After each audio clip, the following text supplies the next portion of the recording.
Using artificial intelligence to help fund startup businesses may seem a little counterintuitive at first. I mean, it takes a lot more than just processing data to find the next Amazon, Uber, or Netflix. A lot of good ideas never reach their potential due to not hitting all the right financial viability checkmarks. So how does removing gut instinct benefit a startup business that is desperate for funding? AiPRIL. AiPRIL. AiPRIL is an AI software that helps startup companies prepare for funding. It helps them hit those viability checkmarks. AiPRIL generates an actual score, and each business is led through that software to bring their score up, and more importantly, get their business ready to launch. AiPRIL identifies areas of weakness or needed growth and provides a process to solidify that weak point, thereby raising the overall score, and more importantly, interest of venture capitalists. Adrian Deen identified this business model over a decade ago during the financial crisis of 2008. As an investment banker, he saw the direct result of small businesses not being able to borrow money and the crushing effect that had on small business startups who desperately needed the loans that were no longer being made. But it took a tragic set of circumstances to bring this persistent vision to life. Much like a phoenix rising from the ashes, Adrian rose to the occasion, starting his dream business while also creating his dream life with his young twins. Check out the fascinating story of a corporate banker turned entrepreneur and full-time dad with Adrian Deen. This interview is brought to you by PodMax and Propelify. Before we jump in, here's a peek at the next event we have coming with them soon. Check it out. Hey, this is Josh Carey. And this is Eric Cabral, and we are the founders of PodMax. So this episode you're about to jump into was recorded at a PodMax Propelify virtual event. And if you don't know who Propelify is, it's an amazing event that will take place digitally, virtually, from October 5th to the 9th. It's also their 5th annual event. Propelify historically has gathered over 8,000 people in Hoboken for a single day of talks, tech, pitches, drones, and more. This year, it's a 5-day virtual experience, which will have investor speed dating, the Clean Tech Impact Challenge with a $50,000 prize awarded, and talks from guests like Al Roker, Andrew Yang, and New Jersey First Lady Tammy Murphy, and tons of networking opportunities. So without further ado, let's jump into this special episode with a guest from PodMax and a sponsor of Propelify. Enjoy. This is the Extraordinary Podcast, and my guest today is Adrian Deen. How are you, my friend? Hey, Nate. Thanks for having me. I appreciate the time. Yeah, I appreciate you you taking the time to be on the show. Where are you? Where are you calling us from? Or where are we talking to you from? Yeah, I'm in Rye, New York, a suburb just outside of New York City. This is my home office that I've been locked up in for the last 6 months, like everybody else. Right, surviving the madness, right? That's right. Well, Adrian, we got to talk real briefly before this. I'm really excited to learn a little bit about you, and the way that I hope this interview goes is going to be really much more compelling than I first realized. So I'm grateful for this opportunity. So just before we get started, tell everybody a little bit about what your background is and then kind of where you are now. Yeah, so I'm a child of the world. I was born in Guyana, grew up in England, went to school in the U.S., and then coming out of college, I joined corporate banking, where I ended up spending 20 years at a couple of large global investment banks, and had a thriving career there. And in the middle of the financial crisis, as I mentioned to you earlier, we were working with Fortune 5000 clients, and I saw what was going on with them, struggling and having a tough time surviving and finding funding. And earlier in my career, I worked with startups, embedding financial products in their a lot of the .com companies, and got to know a lot of the startup companies and the ecosystem and the struggles that they've had, and touch base with a lot of the ones that have survived. And, those guys were having a terrible time. So I saw a problem at that point in time where, small guys are having a, systemic tough time surviving and thriving in normal times, much less bad times. So I thought about what I could do as a company, and how to change the paradigm for startups and how to make them succeed. So I came up with this idea of Funding Innovation Network, which I launched last year, and we could get into that. But yeah, I was in 20 years, corporate banking before that. One of the aspects of this show that we try to talk a lot about is to be really good at something. And then as opposed to following your dream job or your following your passion, I guess would be a better way to say it. Instead of following your passion, which I think ultimately leads to failure, you get really good at something, and then those opportunities will present themselves. And like this new startup, or this startup that you're involved with now, this new business, would never have happened if you hadn't put those 20 plus years in the financial markets. Absolutely. Yeah. That was good proving ground education. I got to travel the world, work with people across the world. It was one of the largest banks, and I was fortunate to work in some of the largest initiatives at one of those banks. Which bank were you involved with? Was it HSBC? I was at Citigroup. Citi? Citigroup, and I worked in the global transaction services business. I managed high value payments initiative there, as well as the enterprise data warehouse at Citi. So, that's where I got my passion for data and understanding the power of data and what we can do with it. Yeah. Well, it was the impetus for you finding this new opportunity. Again, like, it's not just being good at something, but when you're involved in an industry, then you can see opportunity there that's not being fulfilled or not being met. Yeah, absolutely. It was a very unique situation, and just marrying that with my life experience, it just brought about this recipe. Well, now, so I'm curious. So you first identified the opportunity, like in that 2007, 2008, back when we were going through that financial crisis, but then you didn't realize the opportunity until almost 10 years later, or about 10 years later. Why the 10-year gap? What was it that took you so long to make that leap? Yeah, there was a couple of things. One is, the technology had evolved over time and is now mature. The technology behind the idea is an AI engine. The technology itself had matured enough that could make this possible. But on a personal side, I went through losing my wife late 2007, and at the time I had 3-year-old twins, boy-girl twins. And maybe you know or you don't know, a corporate banking job is something that you need to put in the hours and work around the clock. It's very demanding. Yeah, I took a long, hard look at that and what it takes to succeed in that. Not that going to a startup, it doesn't demand, equally demanding, but it right. was, finding my own time and leading my own life and finding my independence. And I wanted to leave a legacy for my children, being confronted with loss, and how we could find our passion and work for something that you really believe in. And I really do have a passion of trying to empower a startup ecosystem so that we could help startups not only survive, but thrive, right?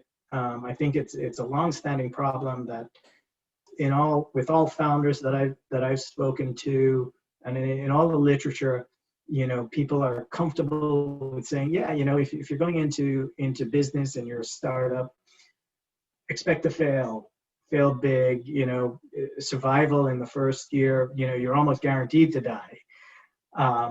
And I don't think there's enough people working at changing the paradigm on that.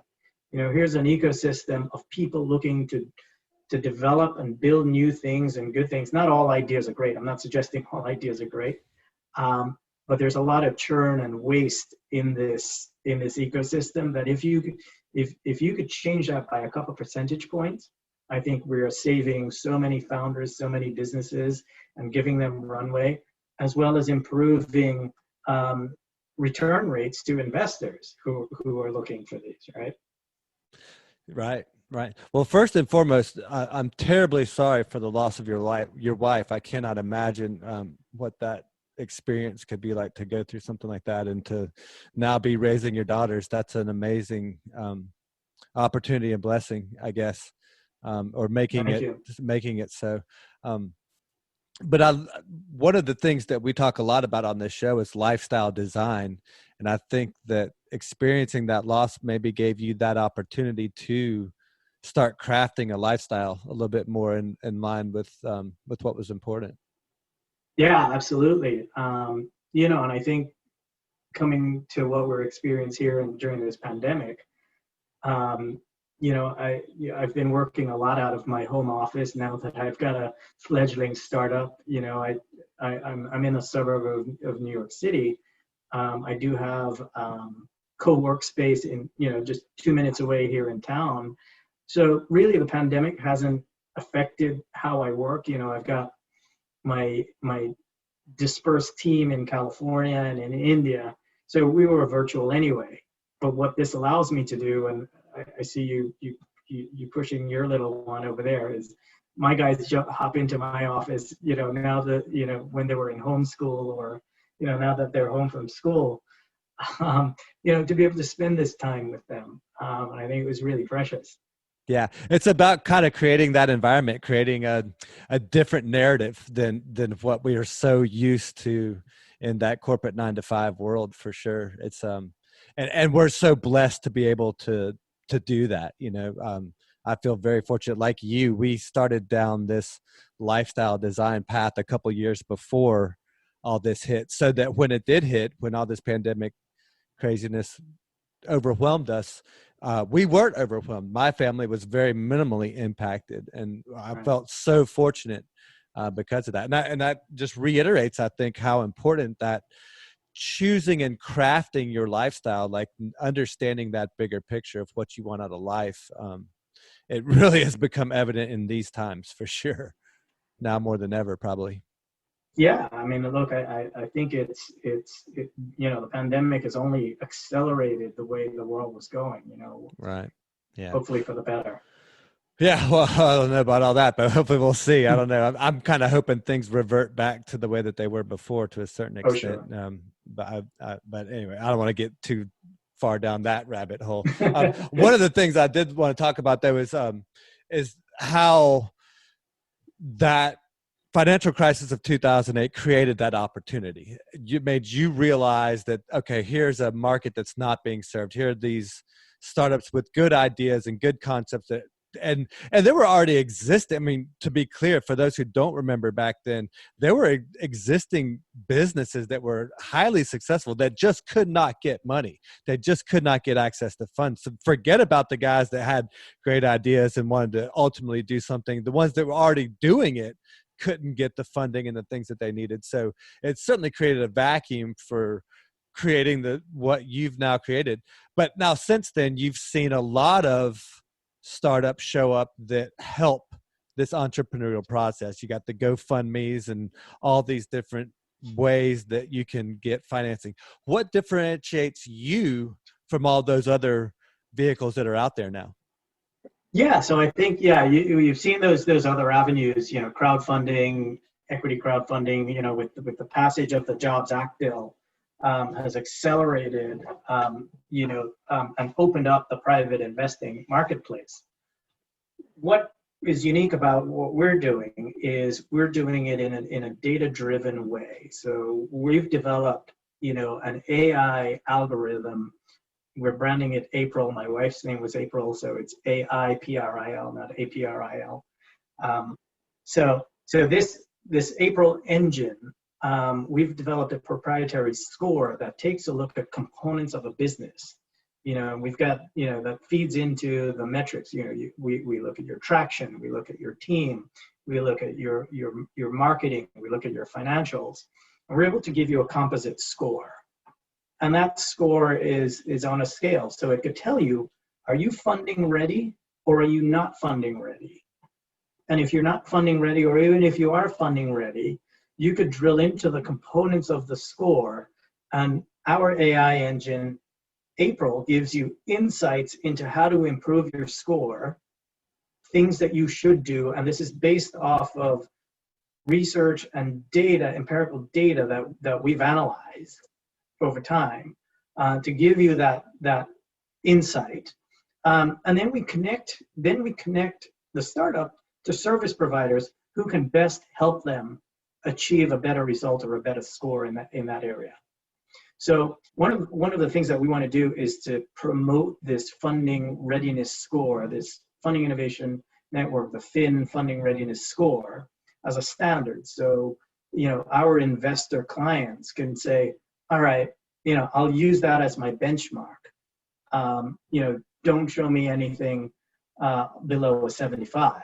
And then I could spend my time, my value added time, in analyzing and due diligence and communication with the ones above 75, or keep a track on the ones below 75 that I'm interested in, and alert me when they get to a 75 score. What are some of the metrics that you use to determine that? Yeah, so obviously we collect data, a form from the startups itself, but the broad data set that we do to analyze is we have subscribed data that we collect on private company, and it's the usual subscription-based type data. We've curated our own data set from the public space, and we do this on an industry vertical by industry vertical basis, so that we're very honed in on the information and curating the information that we have that we're comparing to. So we're not off the bat, we're in beta stage right now. We're launching in October with version 1 of this. But it's going to be, first we're focused on the tech industry, health tech, and specifically AI machine learning type companies, thinking that they're very data driven, they understand data. So there's a lower barrier to entry in providing us the information. As we grow, we'll learn, we'll get feedback from the interactions within this ecosystem. So we're a machine learning environment, but we're also curating the information so that we have better insights on a vertical and industry basis. Have you tried running your own business through the simulation? Like as a beta testing? I have. And How was your score? Were you as ready as you thought you were? No. Here's the thing. I'm proud to say I'm nowhere near funding ready. I got a 47. But what it did tell me is, what are the things I need to do? I need to go out and have conversations like this and get traction and get people coming, build up that list, right? So it's given me insights, and it's some of it might be obvious things, but then there are some blind spots that I have or the team has that says, oh yeah, maybe we do need to go out and find another co-founder or two co-founders in this area, or get your traction up, get your numbers up, things like that. So yeah, I'm not near funding ready right now. The algorithm has told me. I love your honesty. That's beautiful that you're willing to share, kind of that struggle and that journey, and what a cool idea that you have a business that you can then test with your product. That's pretty rewarding. Yeah, I'm my own use case. Yeah. You're your own case study kind of thing. That's really cool. Yeah. Wanted to wrap up with just a couple of fun things. So first of all, if everything goes according to plan, all your wildest dreams come true, what does this look like 10 years from now? What does an ideal everyday day look like for you? Yeah, so 10 years from now, this becomes the standard in private investing, right?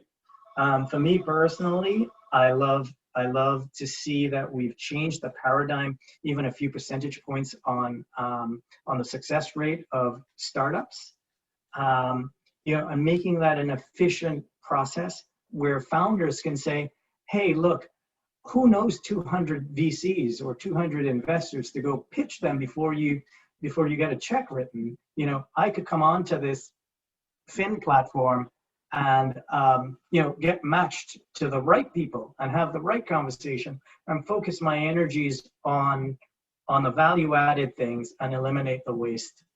So kind of working both sides of the equation, so to speak. Yeah, and just follow the metrics to see how we're improving, how much more efficiency are we bringing into this space, and just looking at the success rate for the companies that come through our pipeline. Beautiful. All right, so 2 final questions, and then after these 2, I'll have you plug where people can find you and any charitable organization. But the last 2 questions, I stole both of these from Tim Ferriss, so I can't take any credit. The first one's easy. The second one you can take a second to think about. First one is, if you had a billboard or could display your message to the world, what would that say?